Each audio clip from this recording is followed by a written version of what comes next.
안녕하세요. 오늘은 예레미야 5장을 함께 살펴보겠습니다. 이 장은 하나님께서 예루살렘 거리에서 단 한 사람, 정말 정의를 실천하고 진실을 구하는 사람을 찾으면 그 도시 전체를 용서하시겠다는 상당히 파격적인 제안으로 시작해요. 네, 그렇죠. 단 한 명만 있으면 된다는 건데 과연 결과가 어땠을지 좀 흥미진진하죠. 근데 시작부터 상황이 좋지는 않아요. 사람들이 입으로는 주님의 살아계심을 두고 맹세를 하는데 그 속은 사실 다 거짓이라는 거죠. 맞아요. 2절에 바로 나오죠.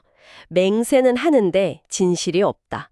그리고 3절 보면 하나님이 그들을 치셔도 아픔을 느끼지도 못하고 징계를 받아도 회개는커녕 돌아오려고도 안 하고. 네, 마음에 아주 그냥 바위처럼 단단하게 굳어버렸다고 표현하잖아요. 여기서 근데 진짜 주목해야 할 점은 이게 일부 가난하거나 어리석다고 여겨지는 사람들만의 문제가 아니었다는 거예요. 4절에요. 아, 그런 거요.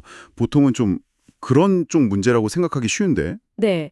근데 5절을 보면 소위 지도층, 그러니까 하나님의 길, 그분의 법을 안다고 자부하던 사람들 있잖아요. 그들조차도 똑같이 하나님의 통치를 거부하고 스스로 멍에를 부수고 결박을 끊어버렸다고 나와요. 와, 그러니까 리더들까지도 다 똑같았다는 거네요. 그렇죠.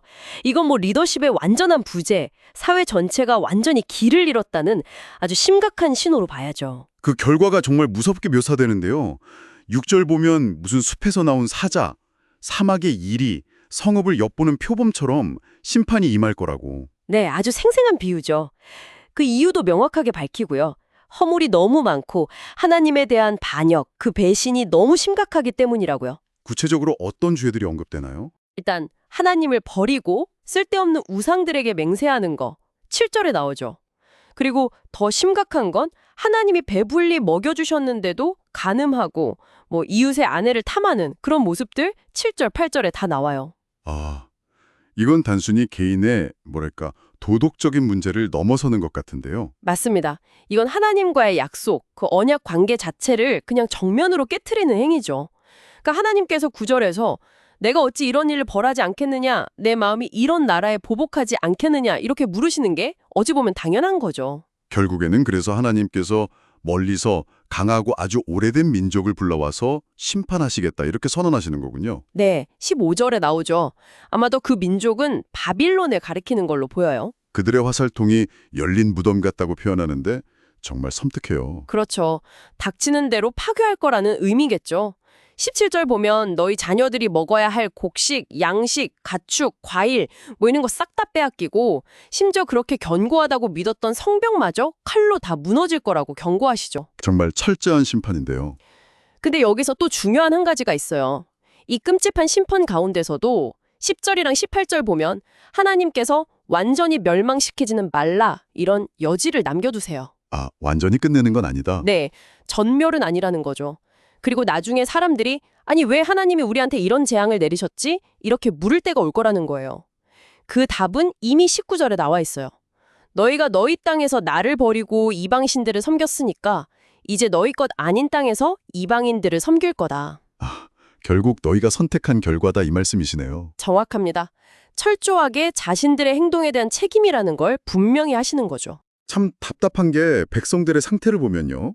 21절에 눈이 있어도 보지 못하고 귀가 있어도 듣지 못한다. 어리석고 지각이 없다고 하잖아요. 네, 바로 앞 22절에서는 하나님이 모래로 바다의 경계를 정하신 그 엄청난 권능을 이야기하시면서 왜 나를 두려워하지 않느냐고 하시는데도 말이죠. 그런 권능 앞에서도 두려워하기는커녕 23절 보면 오히려 배반하고 반역하는 마음으로 그냥 하나님을 떠나가 버렸다고. 맞아요. 심지어 24절에는 때를 따라 비를 주시고 또 추수 시기를 지켜주시는 하나님을 우리 마음속으로 경외하자 이런 말조차 하지 않는다고 해요. 그러니까 기본적인 감사함이나 경외심 자체가 사라진 거네요. 네, 결국 25절 말씀처럼 그들의 허물과 죄가 스스로 받을 좋은 것들을 다 막아버린 거죠. 사회 내부적으로도 문제가 심각했다고 나오죠. 아, 그럼요. 26절 보면 악한 자들이 마치 새 사냥꾼처럼 덫을 놓아서 사람들을 잡는다고 하고요.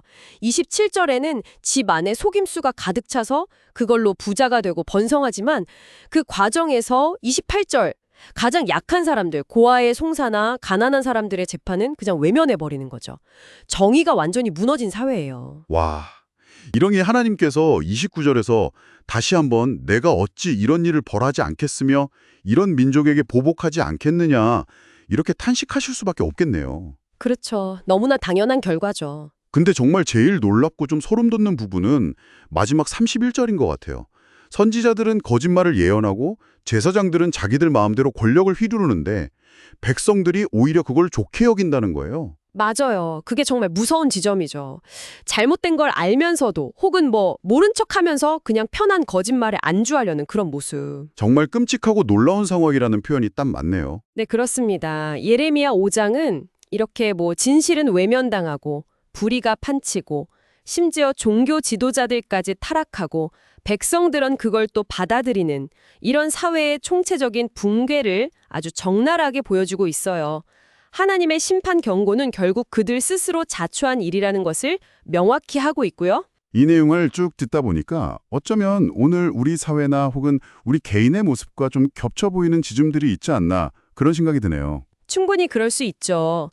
진실을 좀 외면하려는 태도라던가 아니면 리더십의 부재, 또 사회적 약자에 대한 무관심, 혹은 달콤한 거짓에 쉽게 안주하려는 그런 경향들 말이죠. 마지막으로 이 질문을 한번 던져보고 싶어요. 듣는 분들께요.